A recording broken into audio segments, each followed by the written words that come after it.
Hello friends, and welcome to the Hanged Man in the Moon. If this is your first time here, welcome. Thank you for coming. I'm pleased to meet you. If you've been here before, thank you for returning. I'm truly honored. Friends, if you are a returning visitor, you know that this is my mini-series, my 1 month long series in which I am diving into a specific deck called the Tarot of the Holy Light, created by Christine Payne-Towler. And for right now, I'm still doing a 1-card draw daily, and I'm reflecting on that card. And then at the end of the day, I look at the book and reflect on how the day is associated, how events in the days are associated with that card, how that card sheds meaning on the events of the day, to be specific. And I'm also pulling 3 cards from a Rider-Waite-Smith deck called Light Seekers Tarot. And I use those 3 cards to perhaps to give a little bit of an inquiry into the meaning, the significance of the card from Tarot of the Holy Light. So that is my process. If you already knew that, I hope you skipped ahead. Today's card was a wonderful card, a beautiful card, a phenomenal card. It was the Queen of Wands. Now, the Queen of Wands, upright, by the way, and I was very happy to get this. You can't see because I don't know how I can fix this, but you're probably seeing the words backwards. So this is the Queen of Wands, and its zodiac sign is Aries. And I love the images in this card. We have a raptor, which honestly, I usually associate with Scorpio. Yeah, Scorpio and the eagle are just lodged in my mind. But this is a fire sign, and it is Aries, and we do still have a raptor. But we do have all of this fire down here. We have sunflowers, or what look like sunflowers, on the front arms of her throne. We've got the sun with stars glowing behind her head. We've got wings on our queen. Our queen has pink little party shoes. Well, big party shoes. This queen knows how to party. I just love all of the images on this card. I love the way the symbols leap out at us. It's a beautiful card, a beautiful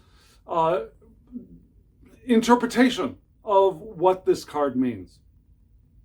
And it kind of looks like a Lady Liberty statue to me in some ways. I mean, she's holding a torch. Instead of a book, she's got maybe a whip, which would make sense when we get to the meaning of this card in this deck. Yeah, the whip could make sense, but it's just a lovely card. So I pulled that card, and my initial thoughts about that card are what I usually think of with the Queen of Wands with Rider-Waite-Smith, which is the queen of her passions. Now, the queen has fully discovered and fully embodied her passions, her creativity, her drive. And she can also mentor the passions and creativity of those around her. But she is of her own. She is within her own. She has come into her own power. So I like that for myself. Now, when I think of Aries, I often think of somebody who isn't really good at staying on task. Yeah, they get so many interests that sometimes they start something and it might not get all the way into completion. That's the kind of image I think of with Aries. They've got this fire, this drive to start things, and then it starts and they want to start something else, and then they want to start something else. The starters, right? But that's not what this card looks like to me, and is not that meaning. And we will see when we look at the book. But so those are the things that were rolling around in my mind. And so I pulled 3 cards from the Light Seekers Tarot, and I will show you those cards right now.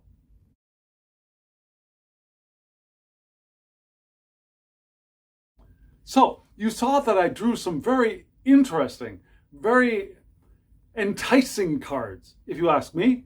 The first card you saw was the Ace of Pentacles. So a new opportunity, an opportunity in the physical realm, something that can be accomplished, something that can be grown, a seed, but it requires nurturing, right? And this is a beautiful rendition of that Ace of Wands. We've got the hands cupping this opportunity with water flowing over this opportunity, or roots, water, not water, roots. Roots are beginning to come out of this seedling, and perhaps little shoots are coming up. We got that sense of potential for growth, and we have that nurturing cupping feeling, right? So it's a beautiful beginning. So the significance of this to me is there's a beginning, right? It wants to be nurtured, but there is a beginning. Now, the card that crosses it was very interesting as well. A wand, the Eight of Wands. So I had two minds of this. Is this a supporting card or a crossing card? And at first I thought, oh, this could be a supporting card.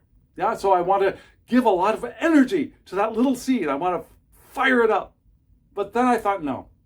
That's not really what this is saying. I think this is saying that because we've got that initial seed that wants to be nurtured, putting a lot of fire energy on it could just burn it up.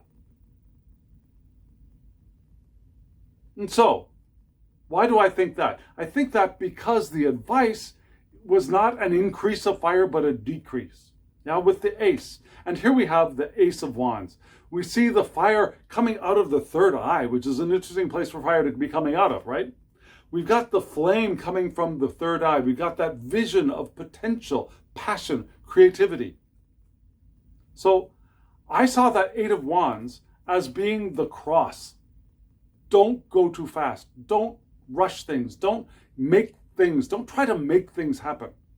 Instead, discover that new burst of fire. Now, before I go on,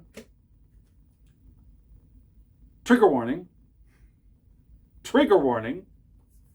If I'm not going to be pornographic, I'm not going to be graphic in any way, but if any kind of sexually related content is disturbing to you, skip on to the next video tomorrow.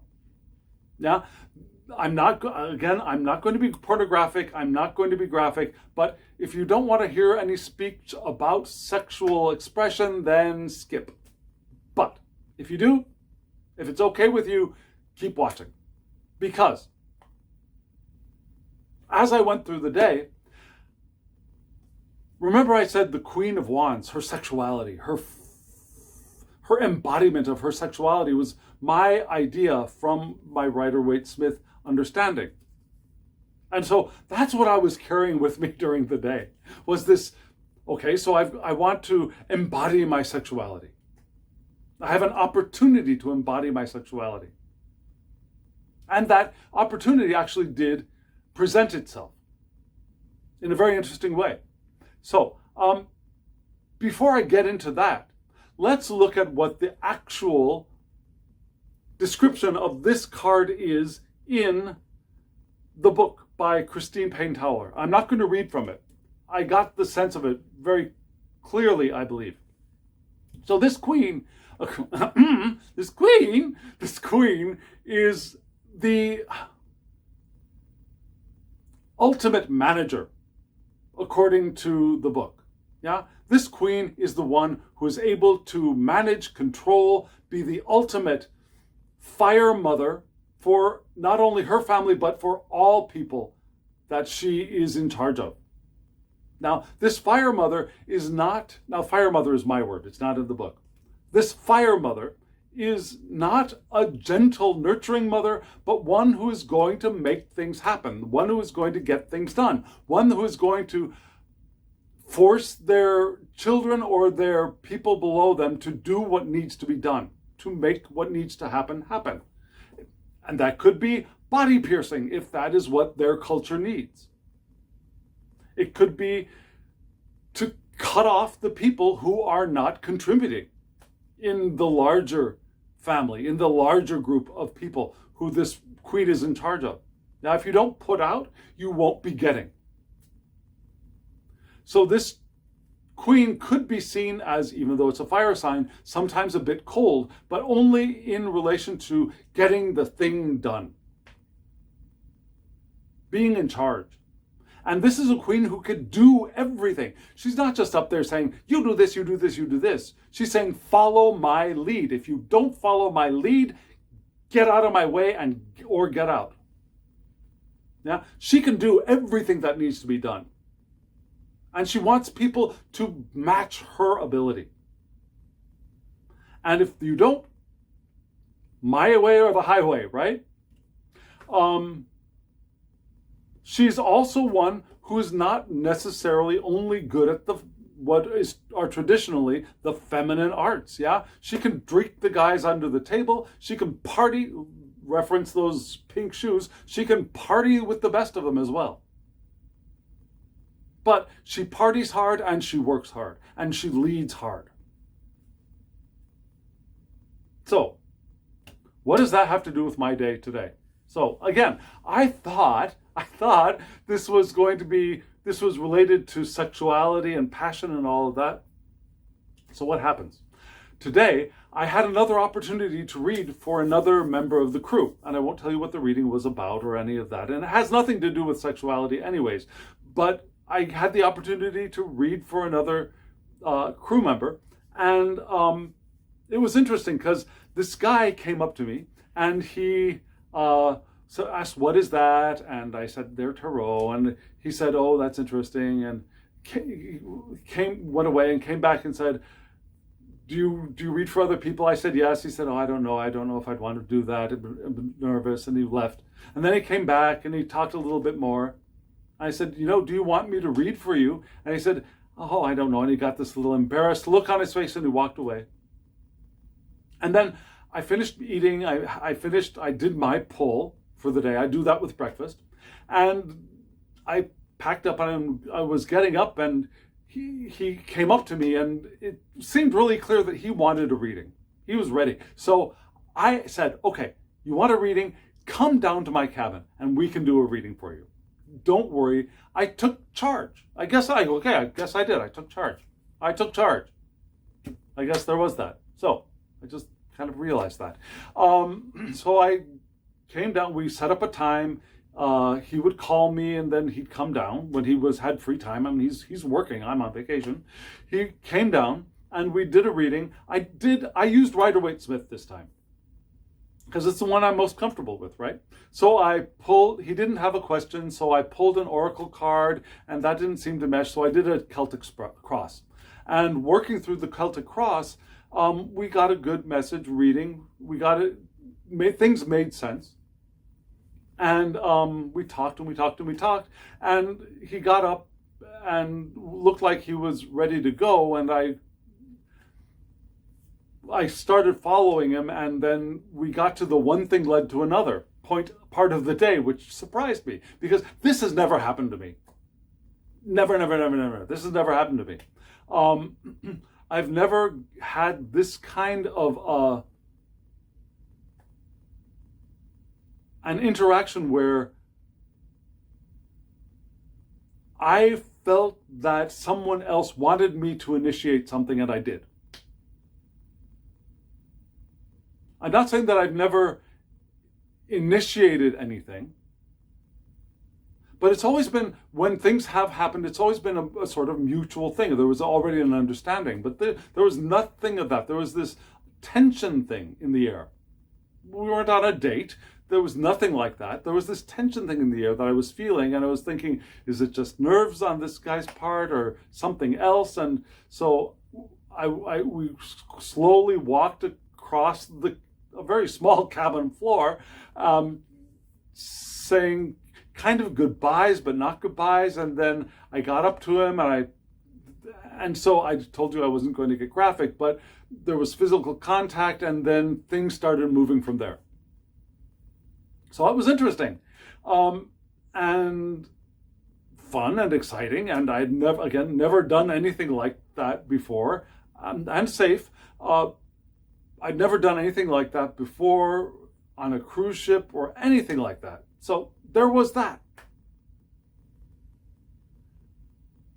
And so I was thinking, so this was my opportunity. And if I'd rushed things, if I'd rushed them out, nothing would have developed. It kind of makes sense with these three cards, right? Yeah, there was an opportunity that if I had pushed too much energy into would have burnt up and burnt away, and so I was able to begin to light the spark. Made kind of sense in that way, and maybe it does still mean that. But now reading the book and reflecting on what happened in the rest of the day, I think this card might still mean that a little bit, or maybe a lot. But I think there are other parts of the day that this queen is speaking to.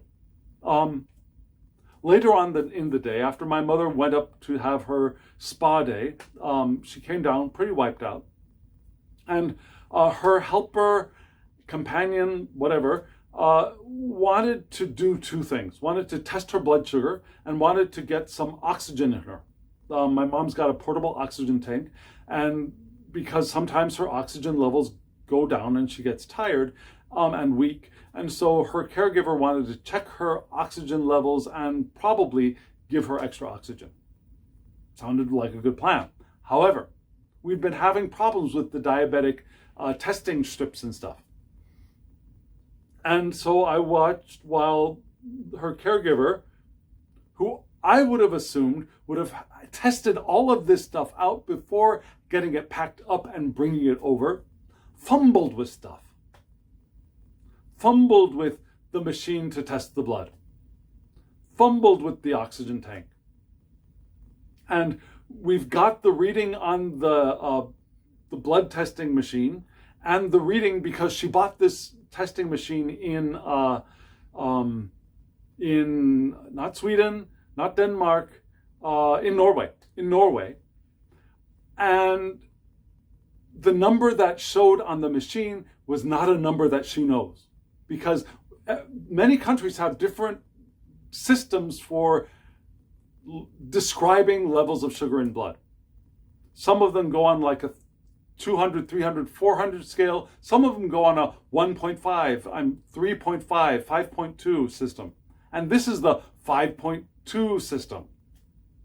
And so she had no idea what the reading meant, which was a little bit frustrating for me. And so after we got that done, she was saying, I don't know what to do. And then so I suggested that she go down to the medical office on the ship to have them look at that and give her a translation chart from system to system.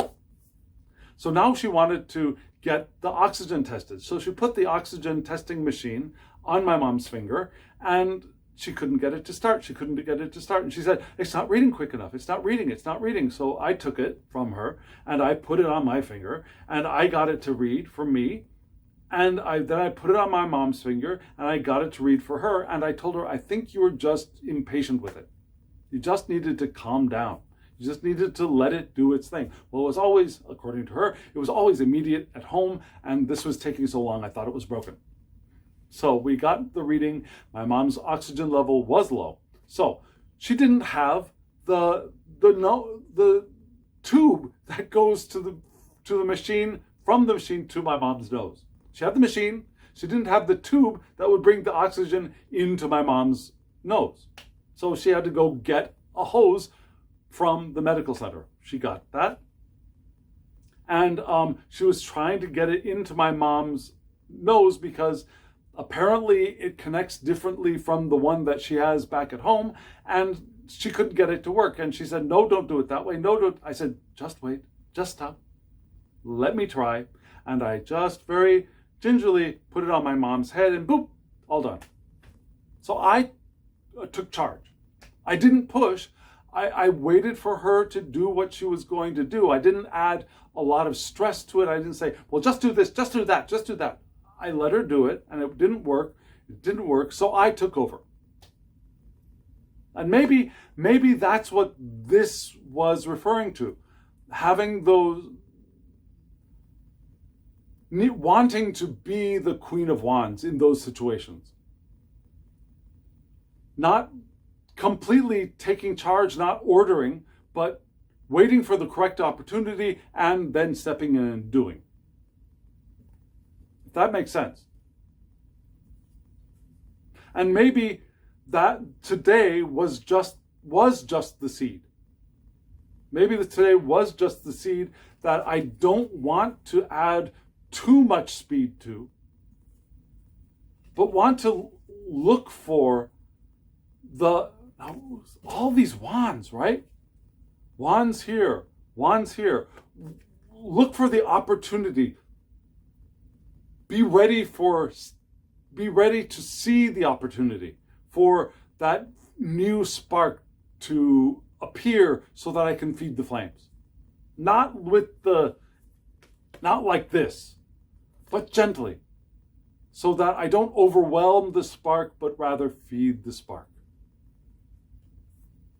As the Queen of Wands. Does that make sense? That's what I get from this. If you get something else, I would really love to hear from you.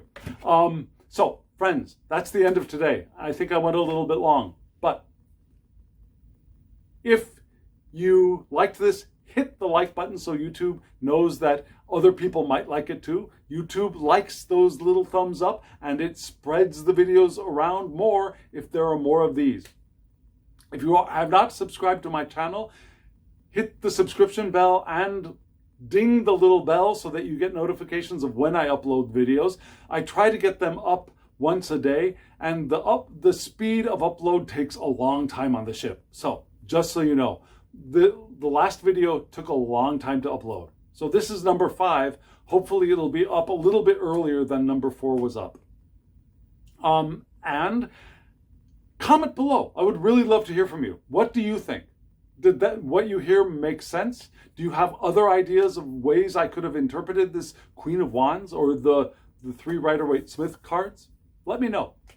And if you want a private reading, there will be a link in my description box below to Instagram. Hop on over to Instagram, send me a direct message, and we can get you a private reading from me. And friends, now, as always, I wish you love, joy, well-being, and pure awareness. Thank you.